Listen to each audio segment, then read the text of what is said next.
नमस्कार। आज के इस एक्सप्लेनर में बात होने वाली है एक ऐसे टॉपिक की जो एग्जाम के नज़रिए से बहुत ही ज़रूरी है। सूचना लेखन, जिसे हम नोटिस राइटिंग भी कहते हैं। इसे कुछ इस तरह से डिज़ाइन किया गया है कि आज सूचना लेखन से जुड़ी हर उलझन बिल्कुल ख़त्म हो जाएगी और पूरे अंक मिलना एकदम तय है।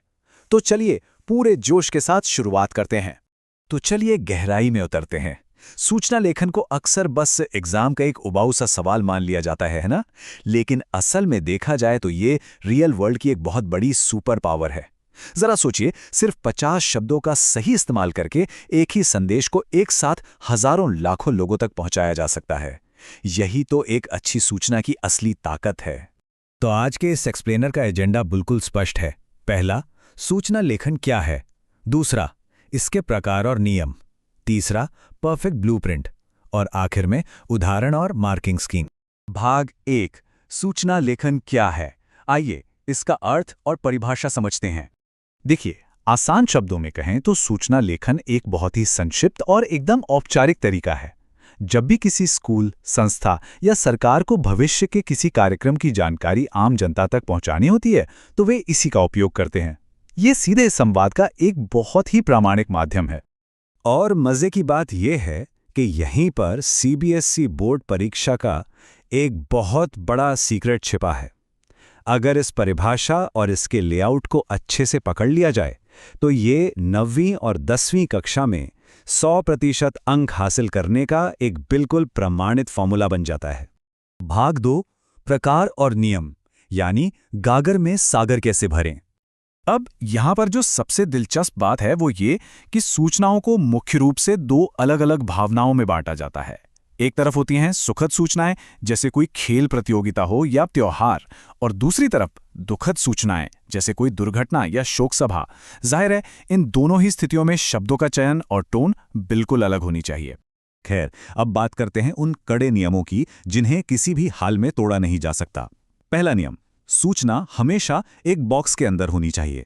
दूसरा, अधिकतम 50 शब्द, यानी मुद्दे से बिल्कुल नहीं भटकना है। भाषा एकदम सरल और औपचारिक होनी चाहिए। और सबसे जरूरी बात, इसे हमेशा अन्य पुरुष यानी थर्ड पर्सन में ही लिखा जाना चाहिए। इसमें मैं या हमारा जैसे शब्द बिल्कुल नहीं चलते। भाग 3, द परफेक्ट फॉर्मेट ब्लूप्रिंट, यानी ऊपर से नीचे तक का पूरा लेआउट। चलिए देखते हैं कि यह ढांचा आखिर तैयार कैसे होता है। सबसे ऊपर बिल्कुल बीच में आएगा संस्था का नाम। उसके ठीक नीचे मोटे अक्षरों में लिखना है सूचना। फिर बाईं ओर आएगी दिनांक। इसके बाद एक बहुत ही आकर्षक शीर्षक। फिर आती है मुख्य विषय वस्तु, यानी क्या, कब, कहां और किसके लिए। और अंत में बाईं ओर नीचे जारी करने वाले का नाम और पद। बस बन गया एक त्रुटिहीन लेआउट। भाग 4, उदाहरण और मार्किंग स्कीम। आइए इसका वास्तविक अनुप्रयोग देखते हैं।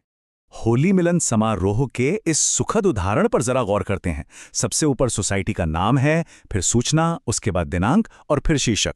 मुख्य विषय वस्तु में दिन, समय, स्थान और प्रवेश का तरीका बिल्कुल सटीक बिंदुओं में दिया गया है। सब कुछ 50 शब्दों के भीतर है और वो भी एक बॉक्स के अंदर, एकदम परफेक्ट। अब विद्यालय के समय में बदलाव का ये दूसरा उदाहरण देखते हैं। यहां अन्य पुरुष की भाषा का असली कमाल दिखाई देता है। ये बिल्कुल एक आधिकारिक आदेश जैसा लगता है, सीधा और स्पष्ट। इसमें कोई फालतू शब्द नहीं है, बस सीधे सीधे काम की बात की गई है। अब उस चीज पर आते हैं जो सबसे ज्यादा मायने रखती है, मार्किंग स्कीम। परीक्षक असल में अंक बांटते कैसे हैं? कुल 4 अंकों में से 1 अंक बिल्कुल सही प्रारूप यानी फॉर्मेट के लिए मिलता है। 2 अंक मुख्य विषय वस्तु यानी कंटेंट के लिए होते हैं और 1 अंक व्याकरण की दृष्टि से शुद्ध भाषा के लिए। ये जानना बहुत जरूरी है कि अंक कहाँ आसानी से मिल सकते हैं और कहाँ कट सकते हैं। तो इन सब बातों से एक चीज बिल्कुल साफ हो जाती है कि इस कला पर महारत हासिल करना सिर्फ परीक्षा पास करने तक सीमित नहीं है। चंद शब्दों में सटीक जानकारी सैकड़ों, हजारों लोगों तक पहुंचाना असल में एक बहुत बड़ी लीडरशिप और कम्युनिकेशन स्किल है। ये एक ऐसी योग्यता है जो आगे चलकर हर जगह काम आती है। इसी के साथ आज के इस एक्सप्लेनर के अंत में पहुंचते हैं। आज के इस ब्लूप्रिंट को अच्छी तरह से समझने के बाद एक सवाल जरूर उठता है। अगली बार जब कोई महत्वपूर्ण संदेश सैकड़ों लोगों तक पहुंचाना होगा तो क्या एक बिल्कुल परफेक्ट सूचना तैयार हो सकेगी? इसी चुनौतीपूर्ण विचार के साथ आज के सेशन को यहीं समाप्त करते हैं। अभ्यास करते रहना बहुत जरूरी है।